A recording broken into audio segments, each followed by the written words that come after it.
Chers amis de TV Liberté, bonjour. Nous avons l'honneur de recevoir un professeur d'université, Martine Chifflot. Bonjour Martine Chifflot. Bonjour. Vous êtes professeur de philosophie.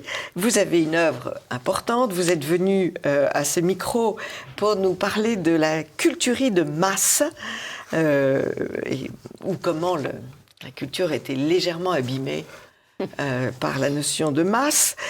Et vous nous êtes venu aussi nous proposer un livre sur saint Thomas, l'âme et l'essence.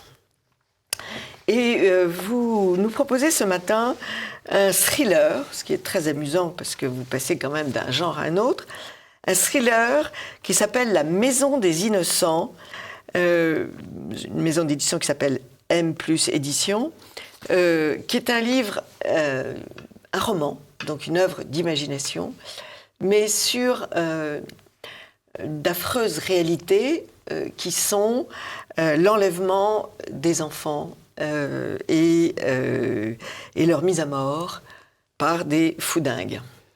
Oui, voilà, c'est un sujet effectivement très délicat, un sujet attristant et poignant aussi, qu'on a du mal à traiter parce qu'on est souvent saisi par l'émotion, par une actualité pas toujours d'ailleurs tellement manifeste, mais latente. Non, il y a comme un silence. Très réel. Voilà, c'est ça. Alors, c'est vrai qu'on ne publie plus les enlèvements. Le grand public n'a plus connaissance de ce qu'il se passe et ça reste opaque et caché. Et il y a eu un livre d'histoire racontant ces enlèvements d'enfants dans l'hôpital central. Et c'est un livre de Marion Sigaud, qui a eu un petit livre extrêmement intéressant. Mais sinon, il n'y a pas beaucoup d'œuvres imaginaires sur ce sujet. Il y en a peu. Il y en a quelques-unes qui sont plus ou moins... je dirais pas favorables là, mais en tout cas qui prennent des positions douteuses, un peu ambiguës, oui. Ouais. Je sais ça par une lectrice qui m'en avait communiqué le titre, donc, que j'ai absolument oublié. Oui, alors c'est un sujet délicat. C'est un sujet difficile à traiter. C'est un sujet difficile à traiter. En tout cas, c'est un sujet d'actualité. J'ai eu la surprise cette semaine en préparant cette émission de voir la publicité de Balenciaga quand on pense l'élégance que représentait cette maison, oui. Quand nous avions 20 ans.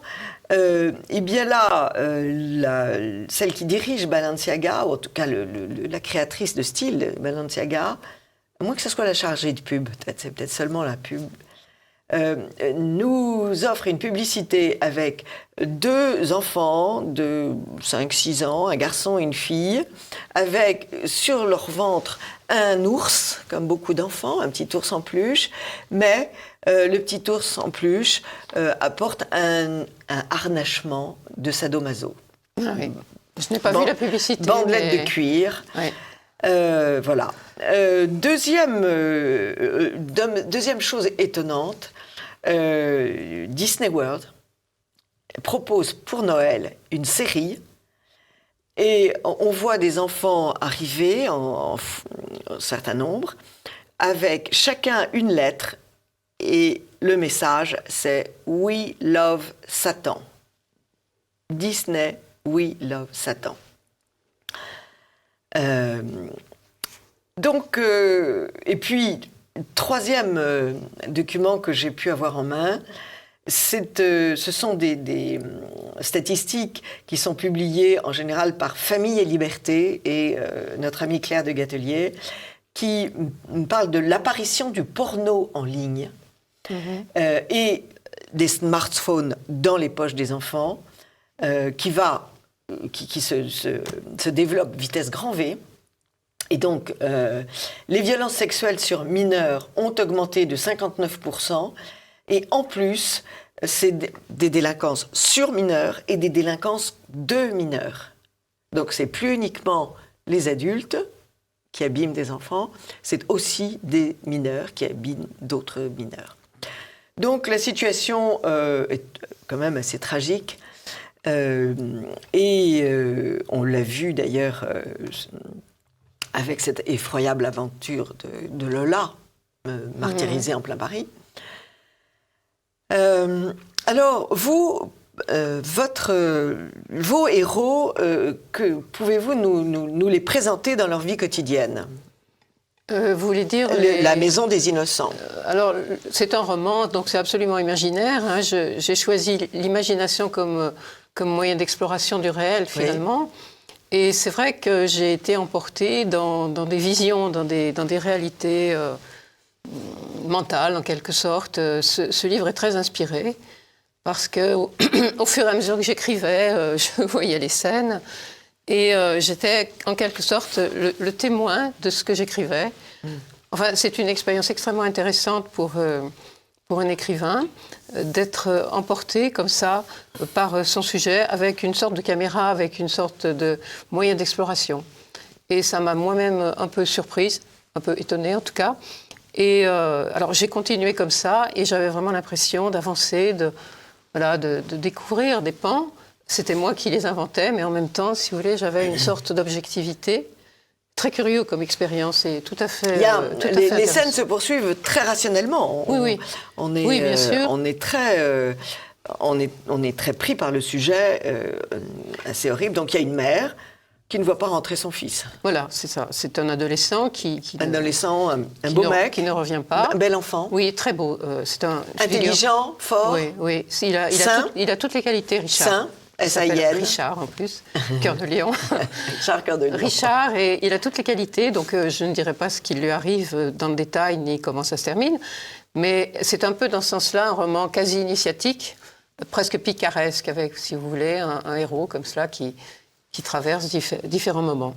Et qui va sortir plus fort. Voilà, mais tout ce qui ne me tue pas me rend plus fort. Voilà, il ne faut pas tout dire, mais... Non, il ne faut pas tout dire, mais je vais vous le dire, le suspense est tellement terrible que moi, je suis allée à la fin avant de lire vos 300 pages. Donc, oui, d'abord parce que j'ai horreur d'avoir peur. Il y a suffisamment d'occasions dans la vie pour avoir peur.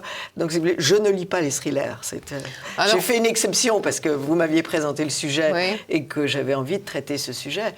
Mais la peur est pour moi un sentiment tout à fait effrayant. Et vous dites la plus ancienne et la plus puissante émotion de l'humanité est la peur. C'est Lovecraft. Oui, c'est ça, c'est Lovecraft, un auteur sur lequel je travaille depuis très longtemps aussi.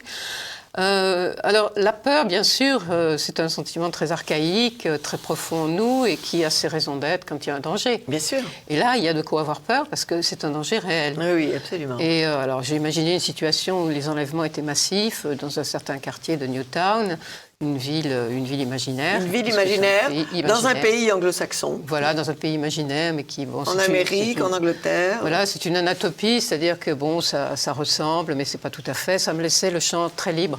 Ça me permettait de partir. Et d'ailleurs, c'est très intéressant, parce que j'écris un deuxième tome, alors qui sera un peu différent, bien sûr, au niveau de ce qui se passe. Mais j'ai vraiment l'impression de partir en voyage quand je commence à écrire. Il faut que je parte là-bas. Et...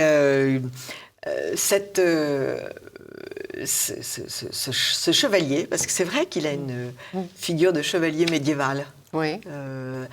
Ce chevalier va être confronté à une situation effrayante, puisqu'il est enlevé par un gang de sadiques, de dingos, par ailleurs, grand représentant de la bonne société. Oui, c'est un milliardaire parmi d'autres. Un milliardaire qui ne sait plus à quoi... Un grand pervers. Un grand pervers, oui. Dont l'épouse est très différente. Enfin, son épouse est amusante, si je puis dire. Elle met une touche de fantaisie dans l'affaire, parce que c'est une... Elle n'a pas compris. Non, elle n'a pas compris. Elle n'a pas vraiment compris. Puis elle s'est détachée de lui, etc. Enfin bref, ils ont une histoire un peu particulière.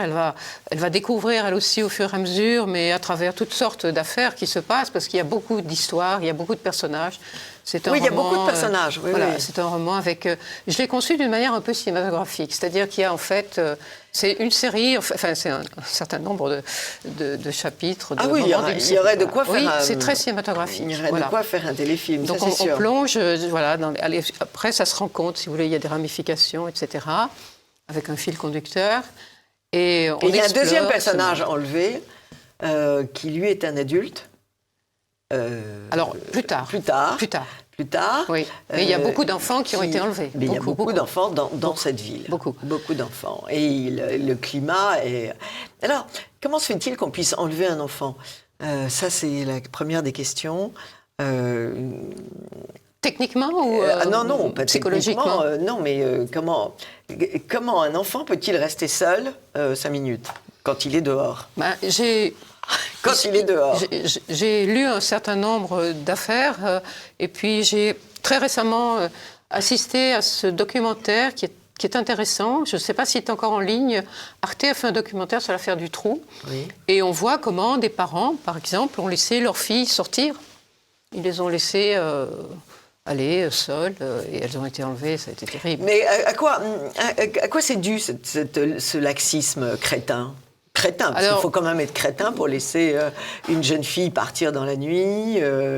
Moi, j'ai eu le cas, chez moi une filleule qui avait cherché abri chez moi pendant quelque temps et qui un jour, à 11h du soir, m'a dit « Je vais retrouver un ami à l'autre bout de Paris, je prends le métro ». Et c'était une fille très belle. Et je lui ai dit « Mais tu es cinglée, tu ne partiras pas d'ici ». Elle avait quand même 25 ans. Tu ne sais pas ce qui peut t'arriver. Et alors, je lui ai fait la liste. Alors, elle a été refroidie, je suis arrivée à la garder, mais je l'aurais laissée partir, on allait à la catastrophe, c'était évident. Mais je n'arrive pas à comprendre comment aussi peu de gens sont au courant de ce qui se passe dans la rue. Alors, il y a des enlèvements d'adultes aussi, d'étudiants notamment. J'étais tombée sur des articles de revues étudiantes il y a quelques années. Et il faisait quand même état de beaucoup de disparitions d'étudiants. Alors, il y a vraisemblablement des trafics, des choses qui se passent qu'on a du mal à découvrir. Mais l'enlèvement est quand même une réalité qui concerne les enfants, les adolescents, les jeunes adultes aussi. Donc, certainement des proies, des êtres qui peuvent être consommés, vous voyez, qui sont l'objet de désirs divers. Et sans doute... ou l'objet de trafic d'organes. Alors, peut-être. C'est pas l'objet de mon livre. Non, c'est pas l'objet de votre livre. Non, mon livre tombe sur une espèce de noyau de réseaux de cultes de type satanique qui sont extrêmement élaborés, très complexes. Et là aussi, c'est assez curieux parce qu'on est en plein imaginaire. C'est pas une enquête que j'ai menée, mais j'avais des visions comme ça qui arrivaient. C'était extrêmement intéressant de découvrir finalement les choses qui étaient possibles, qui peuvent arriver, qui sont possibles. Ce n'est pas une enquête. Mais l'imagination me paraît un outil d'exploration. Alors, ce n'est pas une enquête, mais le personnage principal est tout de même une inspectrice de police. C'est la grande héroïne. Voilà, Elda Hartmann, magnifique personnage. Qui est le héros type. Alors, j'ai voulu aussi dans ce roman, d'une part, restaurer une image de la police, tout en montrant qu'il y a des traîtres, etc. Oui. Et puis donner une espèce de figure qui permet de s'identifier, qui permet de montrer que... Une autre attitude est possible, et c'est une héroïne dans tous les sens du terme. Ouais. Elle est une excellente tireuse, c'est une... Enfin bon, alors décrivez-les, quelles sont ses qualités? Alors son père était un militaire, mais ça je raconte dans un autre livre. Oui. Elle a une formation dès sa jeunesse qui est empreinte de vertu. Alors, oui, elle combat pour le bien. Oui. C'est... Le mal l'insupporte. Comme d'ailleurs la majorité des policiers qui savent très bien où est le Nord. Oui, oui. Donc c'est la police, c'est la fonction de la police. Elle est accompagnée d'un autre personnage qui s'appelle William, qui a eu des démêlés parce que, bon, etc., il a tiré quelquefois un peu vite. Enfin, il a pris dans des flagrants délits. Il a aussi des malfaiteurs qui le méritaient, c'est vrai. Ça ne se fait pas. Non, ça, faut pas le faire. Faut pas le faire. Alors, il a eu des Il vaut mieux être une cible... Voilà. que l'acteur d'un... C'est vrai, il y a une espèce d'exaltation du sadomasochisme qui est un peu partout, donc... Et ça, c'est très intéressant ce que vous dites. Oui. Parce que d'échéances dans lesquelles ne tombe pas notre héroïne, parce qu'à un moment donné, elle va bousiller, elle va tirer en pleine tête. Oui, oui. La pleine tête d'un salopard. Il le faut ça l'a pas gêné. Il le faut parce que c'est au moment d'une cérémonie qui alors du coup, tuerait, bien sûr, etc. Bien sûr, oui. Et donc cette figure héroïque est extrêmement importante pour moi. C'est extrêmement important que Parce que souvent, de plus en plus, je trouve que dans les thrillers, dans les choses comme ça, on montre des héros qui n'en sont pas, dont on montre les faiblesses, etc. Et là, elle en a peu, elle en a quelques-unes, mais humaines, mais c'est vraiment une héroïne. Et puis ceux qui l'entourent aussi. Et j'irai un peu plus loin dans mon deuxième roman, dans le roman qui fait suite, parce que je tiens beaucoup à asseoir la possibilité de ces figures, que le mal soit désigné, parce que le mal existe, il existe, même s'il est néant à d'autres égards, mais il est quand même extrêmement puissant. Et même la puissance du mal est mise en valeur dans ce texte. Le mal est puissant. Il ne faut pas croire qu'on arrive à s'en débarrasser comme ça. Il est puissant, il est caché, il est organisé. Voilà, il saisit tout un chacun. Hein.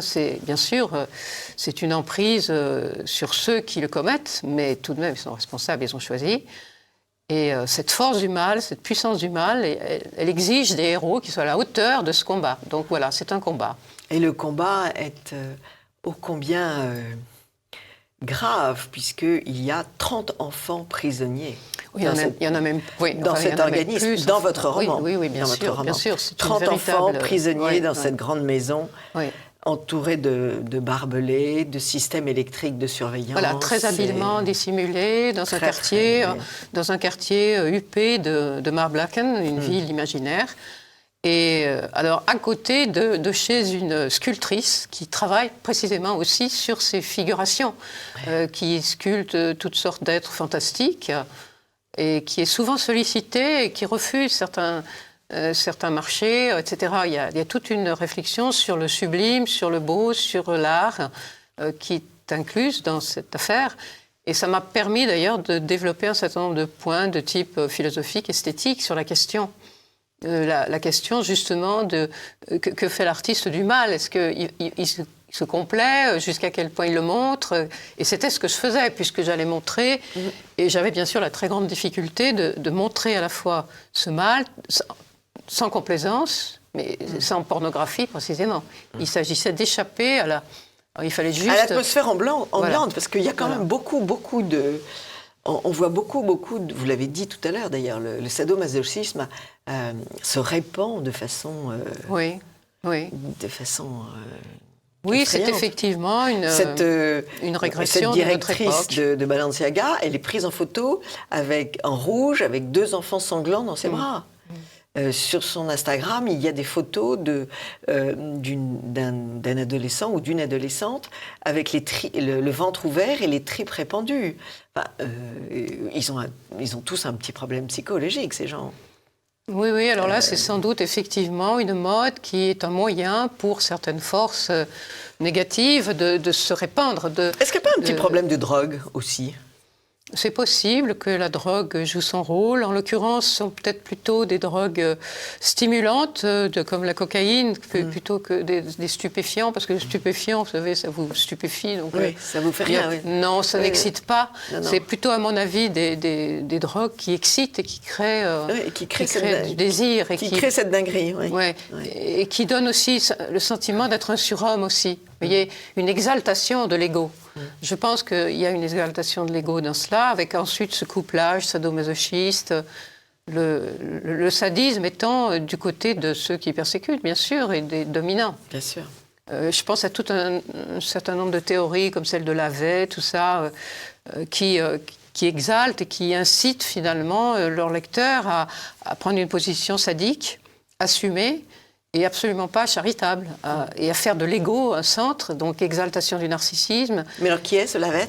Lavey, c'est un grand théoricien du satanisme. Il a écrit la Bible de Satan, qui s'est vendue d'une manière très continue aux USA. Et on a un mouvement qui est extrêmement important, alors qui est peut-être moins cultuel, mais qui tourne du côté du sujet lui-même, en prenant des vertus, enfin, si je puis dire, en prenant le contre-pied des vertus chrétiennes. Pas de charité, pas d'amour du prochain, mais au contraire, une affirmation de soi-même. Une affirmation de soi sur l'autre, vous voyez, qui est réduit à pas grand-chose. Le rapport de domination. Voilà, et on voit bien comment ce rapport de domination, effectivement, il se décline dans des idéologies actuelles, diverses, mais qui ont ce point commun. Vous voyez, et qui contredisent notre humanité profonde, en fait, qui nous déshumanisent profondément.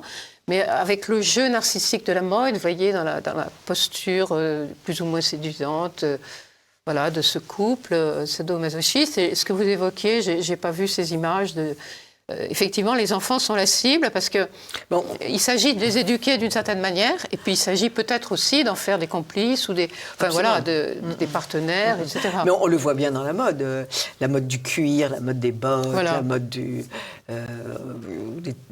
femmes voilà. Avec un fouet. Enfin, voilà.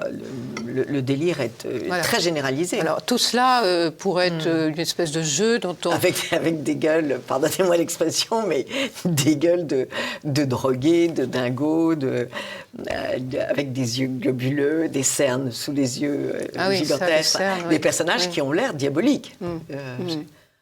Il y a une mode. Voilà. Et ça va assez loin, je pense, dans l'identification, dans les... Vous voyez, ça s'insinue, etc. Il y a aussi, aux USA, quand même, une mode tout à fait affirmée, de culte. Alors, il y a ces deux aspects, si vous voulez. Il y a un aspect de culte qui est quasi religieux, puisque Satan croit en Dieu, enfin, il croit à Dieu. Oui. En Dieu, non, mais à Dieu, oui. En fait, Satan ne nie pas Dieu, mais il le jalouse, il s'oppose à lui, il aspire à détruire sa création. Oui. Et ne l'oublions pas, je fais des conférences là-dessus, c'est une intelligence. Vous savez, les démons sont des anges qui ont mal tourné, et ce sont de pures intelligences. Donc, il mérite son nom de malin. Il est extrêmement fort. Le mal est fort, il est puissant, il n'est pas le plus fort, mais il est très puissant. Donc, si l'on s'attaque à lui, on risque gros. Et en même temps, il sait nous séduire. Mais j'avais lu cela, et ça a été corroboré maintes fois. En même temps, comme Satan veut notre liberté, il nous séduit jusqu'à un certain point, mais il ne nous hypnotise pas complètement. Alors, ceci étant, chez saint Thomas, on voit bien que les démons s'insinuent quand même dans l'intelligence, ils peuvent nous obnubiler, brouiller notre jugement, etc. Et ça, ce serait le rôle de l'idéologie qui vient brouiller un petit peu les repères des gens. Mais tout de même, il y a l'acte de notre liberté. C'est-à-dire qu'à un moment donné, il faut qu'on le choisisse. Parce que sans ça, on est plus libre. Vous voyez, ce jeu de la liberté... Oui, Faust pourrait refuser d'être éternel. Voilà, et nous pouvons toujours refuser de succomber à la tentation. C'est bien ça. La tentation, elle se produit constamment. Nous sommes constamment pris dans des choses qui sont banales. Oui, enfin, la tentation n'est pas toujours diabolique. Non, il peut y avoir des tentations qui tiennent à la nature humaine. Enfin, quand même, il y a toujours un petit peu de cette affaire-là. Il y a toujours un peu de cette affaire maligne. Vous me faites peur. C'est ma fonction. Il y a des bonnes peurs. Alors, il y a aussi cette vieille dame qui est médium. Oui, elle n'est pas si vieille. Suzanne, elle a la quarantaine. Non, 40. Je crois qu'elle était plus parce qu'elle est... on ne dit pas les âges. Les âges des personnages sont petits. Non. Mais alors, donc cette médium qui, elle, a une grande sensibilité, présentez-la nous. Alors là, on est tout à fait dans le paranormal. Suzanne est une grande médium.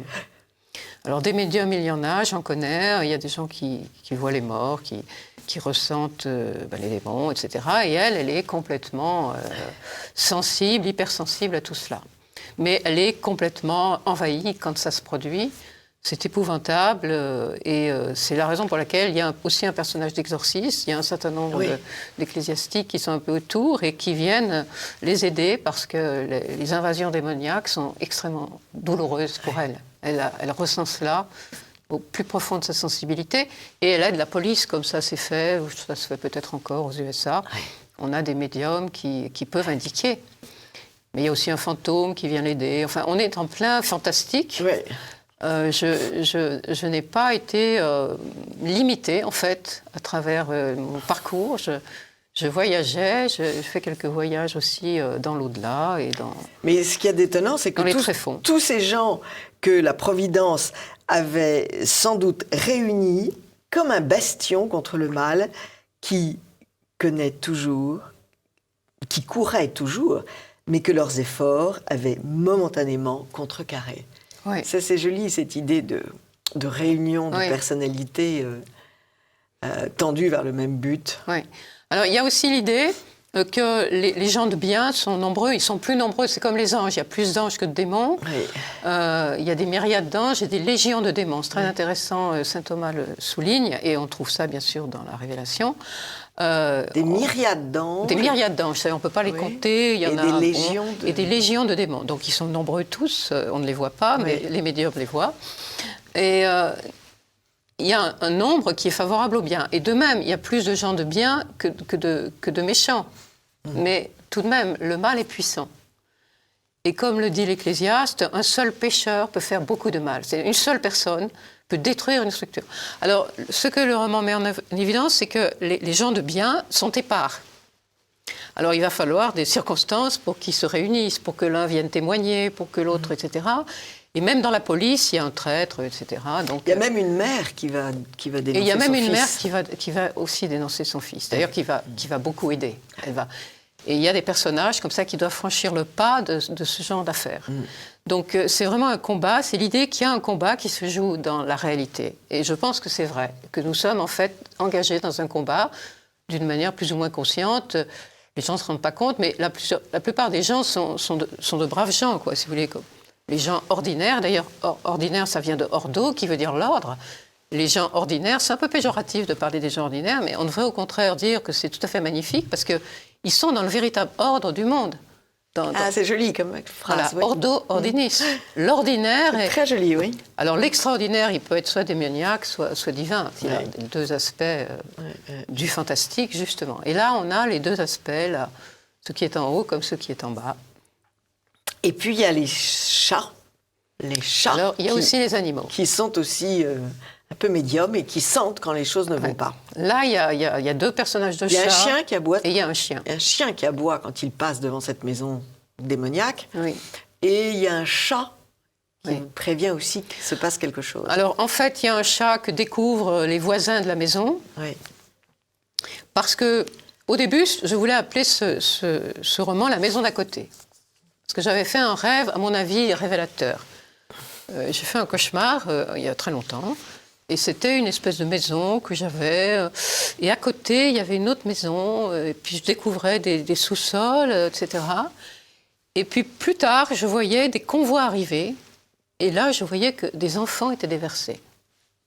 Ce rêve m'a fait un drôle d'effet. Mais je me suis dit, c'est un grand rêve. Ce n'est pas un rêve ordinaire, au sens freudien du terme. Et c'était un rêve qui me révélait quelque chose. Puis je laissais ça de côté et l'éditeur qui a publié mon livre sur saint Thomas, je lui en parle un peu. J'ai commencé à griffonner un peu un plan d'une espèce de film, de thriller, etc. Et puis il me dit, mais il faut absolument l'écrire. Et voilà. Et je suis partie dans cette découverte, mais absolument fascinante pour moi et pour les lecteurs, d'après les échos que j'ai. Avec, bien sûr... C'est très, très prenant. Je vous dis,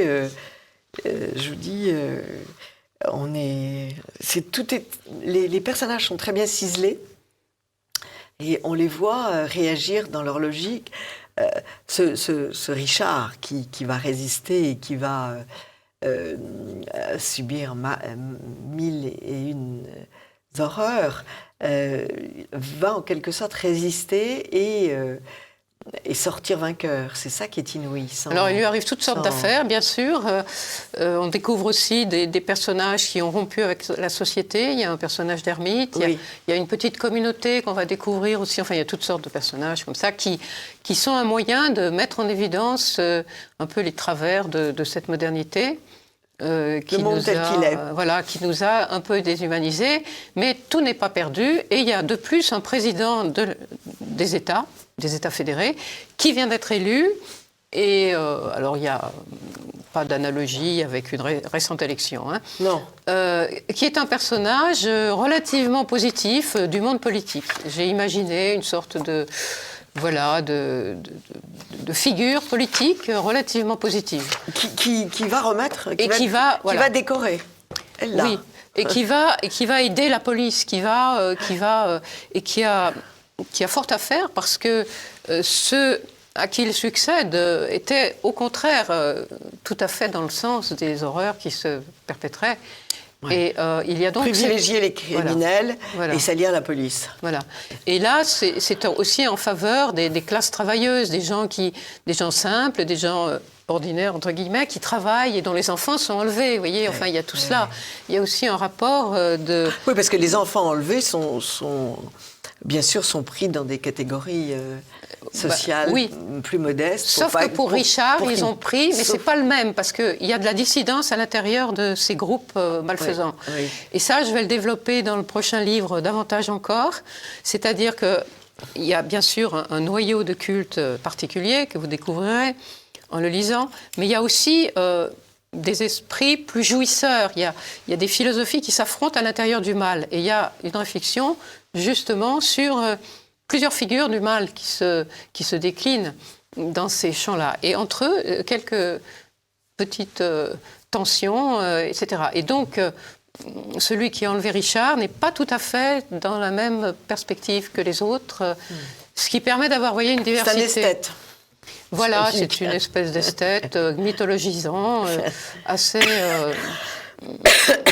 Alors, il se passe une chose. Enfin, bon, je ne veux pas tout dire parce que... Voilà. C'est très difficile de parler d'un roman comme ça. Parce c'est-à-dire qu'en plus, si vous voulez, on ne peut pas dire, parce qu'on va casser le suspense du lecteur. Absolument. Et c'était un grand plaisir pour les gens de se demander comment... Alors, ils ne sont pas allés voir la fin, la plupart. Ah oui, mais moi, je suis particulière. Puis moi, vous savez, quand j'ai un livre, je le triture de toutes les manières. Je lis les 100 premières pages. Il faut que j'en sache plus, alors je vais 100 pages plus loin. Et il m'arrive de lire les dernières pages aussi pour encore une fois, quand c'est trop de suspense. Parce que je ne supporte pas le suspense, ça me fatigue. Alors, c'est vrai que la vie est trop pleine de suspense pour en plus m'en imposer dans les livres. Les gens qui lisent des thrillers, ils aiment avoir du suspense. Absolument, ouais, absolument. Donc, si vous voulez, il y a des motifs de lecture différents. Je ne sais pas comment je suis fabriquée, mais j'ai peur. Et au cinéma, je ne supporte pas. Bon, alors je me demandais si le livre avait fait un peu peur, donc il a un petit peu fait peur. Il fait peur. Je peux vous rassurer, il fait peur. Martine Chifflot. Bon. Alors, vous publiez aussi une adaptation théâtrale de Déméter ou l'enlèvement de Corée. Oui. Alors ça, c'est très intéressant. Corée, en fait, c'est Perséphone. Oui, elle deviendra Perséphone par son mariage. Elle va changer de nom. Et Perséphone sera épousée par Hadès. Et donc, sa mère ne pourra pas la récupérer. Et Hadès va être conciliant et va lui dire Perséphone vivra la moitié de l'année sur Terre et l'autre moitié en enfer. Et donc, ça va faire la partition entre le printemps et l'été et l'hiver en enfer. Oui, alors c'est le même thème, si vous voulez, de l'enlèvement, mais d'une manière fort différente, parce que c'est mythologique. Donc la mythologie, à quoi elle renvoie? Elle renvoie plutôt à des principes, à des forces de la nature, etc. Mais on a effectivement une autre approche de cette question, plus positive quand même. Et bien sûr. C'est pas une adaptation à proprement parler, c'est vraiment une création, c'est vraiment une œuvre théâtrale. Qui prend le mythe, mais qui le modifie un peu, qui en tout cas le tire du côté esthétique que le théâtre et l'opéra, parce que ça va devenir un opéra.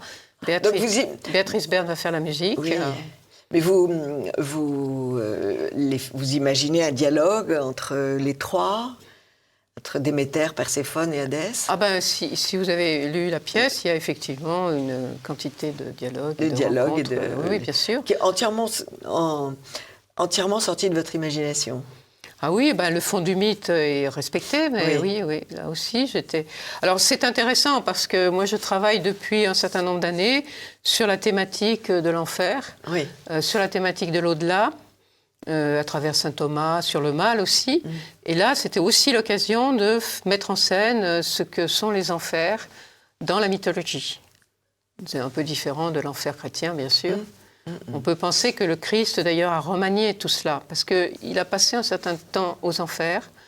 Et je pense qu'il y a, mais ça, on n'a pas de certitude théologique, mais je pense qu'il se produit quelque chose à ce niveau-là, de par sa descente et sa résurrection, il y a par rapport sans doute à ce qu'à un moment donné l'enfer a été, il y a sans doute un changement. Je pense cela. Et d'ailleurs, c'est très intéressant de voir que quand on compare la Bible, enfin l'Ancien Testament et puis le Nouveau Testament, la présence de Satan s'accroît dans le Nouveau Testament. Parce qu'évidemment, à partir du moment où il y a la possibilité d'une résurrection, le mal va au contraire se renforcer et devenir plus violent. Oui, le combat va d'une certaine manière se préciser et devenir extrêmement virulent. Oui. Et l'Apocalypse nous dit cela aussi, puisque dans l'Apocalypse, on nous dit que le démon est relâché quelque temps. Et ça, on peut passer sous silence, mais il est vraisemblable que la modernité en est le théâtre. Et que, alors, on ne sait pas quand ça commence, parce que vous savez, la datation... C'est écrit dans l'Apocalypse. Oui, il sera... Vous savez, il y a le règne des 1000 ans dans l'Apocalypse. Comment interpréter cela? Oui. Bon, moi, j'ai été un peu tentée d'interpréter cela comme l'âge d'or du Moyen-Âge, mais ce n'est pas tout à fait ça, parce que l'Apocalypse n'est pas historique. C'est un texte d'un degré de symbolisme et de réalité, mais extrême. C'est une révélation capitale pour nous. Et il dit, à un moment donné, il dit, le diable est relâché un certain temps. Il ne dit pas à combien de temps, par rapport aux 1000 ans qui sont désignés. C'est pour ça qu'il y avait le millénarisme, les gens croyaient que ça allait être historique. Mais si on regarde l'histoire, on s'aperçoit quand même qu'il y a des points d'aggravation dans une confusion générale qui est celle du temps, du temps que nous vivons tous depuis toujours, mais tout de même. Et il est possible qu'effectivement, il soit lâché. Je prends des risques en disant ça, à tous égards. Mais je pense qu'il y a des aggravations qui se produisent. Et à partir du moment où on perd le fil de la spiritualité et de la révélation, on est évidemment la cible de ces attaques, etc. Et des séductions. Parce qu'il ne faut pas oublier quand même qu'il y a une part de séduction. Et c'est ce que vous dites à travers la mode, à travers... Nous sommes séduits par la beauté du diable. La beauté du diable. Alors... Là, je vous arrête parce que... Qui est une laideur cachée. Je pense que ces publicités sont parfaitement contre-productives. Autant j'ai pu rêver de Balenciaga quand j'avais 20 ans, autant mais je sais pas les publicités d'aujourd'hui sont des remèdes à l'amour, comme on dit. Ouais. Mais vous êtes vacciné, si je puis dire. Oui, je suis assez vaccinée dans ce domaine.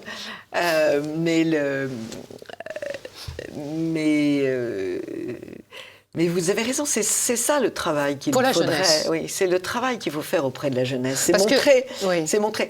D'ailleurs, il devrait y avoir, comme il y a eu une éducation au cinéma, à la grammaire du cinéma, aux images, au langage du cinéma, il devrait y avoir une éducation à la publicité.